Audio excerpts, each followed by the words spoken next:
One of this year's 10 nominees for the 15th annual Taisho Awards is Trillion Game, which is a story about a guy who wants to become a trillionaire. In yen, which is still like $10 billion US. We already know he and his buddies succeed because it starts with them being one of the richest people in the world, so it's really about the absurd journey they take. The two guys met at the end of middle school where the nerdy one Gaku was being mugged. Haru saved him but was caught on camera, and Gaku deleted the footage, making Haru think he was amazing. Funny thing is, if you zoom in, what Gaku did isn't some random line. That was legit code, but not something you could do from a brand new laptop like he did. That's a recurring trend. Things are far more legit than you would think. They don't really meet again until after high school during job hunting season, which is a very Japanese thing. After high school, you're expected to conform and immediately go for a job, which is job hunting season. You go with whatever you can find and you're expected to stay for a really long time. Some companies have lifelong contracts and I really can't wrap my head around that. That's insane. But I digress. Gaku has a lot of tech skills, but as we all know, you need to be able to sell your skills, which requires people skills. Unfortunately, Gaku has none of that, but for every ounce of people skills Gaku lacks, Haru has.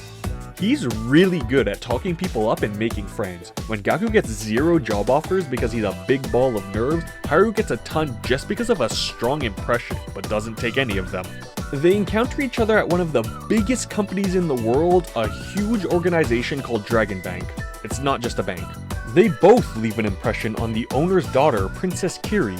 Naturally, Haru gets hired and Gaku doesn't, but the three of them together make some sort of Freudian trio.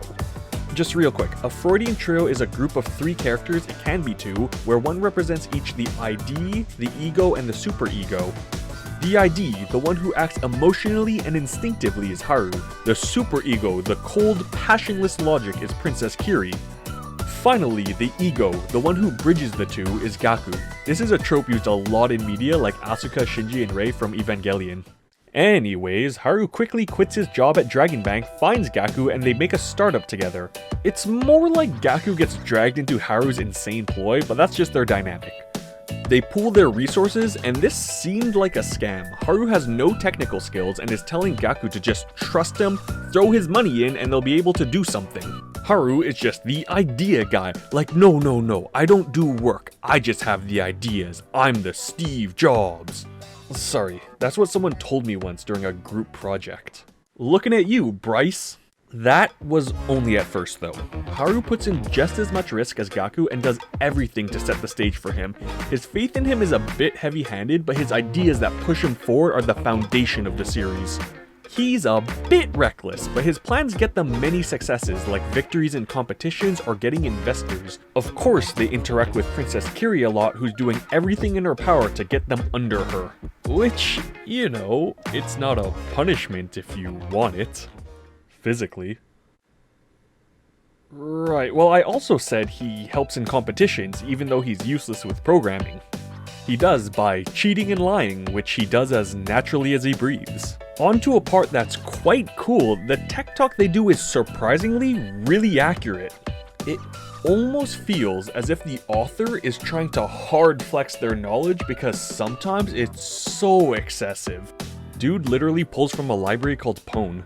A lot of the time you think, hey, that's not possible, especially as a software dev.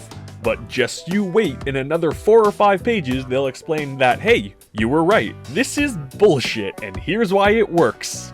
Funny thing is, they're very legitimate reasons. Like how can one person do a CTF meant for a team? You bring in more people. But what about attack and defense? Well, all software security people could probably tell you physical access is root access, and that's exactly what they did. If you take the time to zoom in on the methods they use through all the CTF and attack and defense stuff, you can see what they're doing is actually right, bar minor changes. I assume the minor changes are to not give all the steps because you can use that maliciously, like how they remove details on how to make bombs in movies. Too accurate does actually exist. Later, they name their startup Trillion Game, and they never really settle on what they do.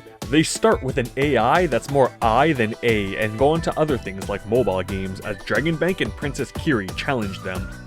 Every step of the way is like a parody, mocking the tech bros and their get-rich-quick schemes that never quite work. It's not just tech too, there's some crazy social engineering that happens. Like imagine if Kojima wasn't a real person, but everything has been faked about him since the start. All the news would be fake news, images of him were an actor who had no clue what he was doing, but he was still there like a weeb whose popular roommate threw a party in their apartment. All of this together makes this series as a whole so entertaining and funny. It definitely helps if you know how these things normally go, you kind of miss out on details otherwise, but it's still really fun for anyone. Nothing deep or thoughtful, yet nothing too extreme to be honest. It's right there on the border of reality, and that's what makes it so great.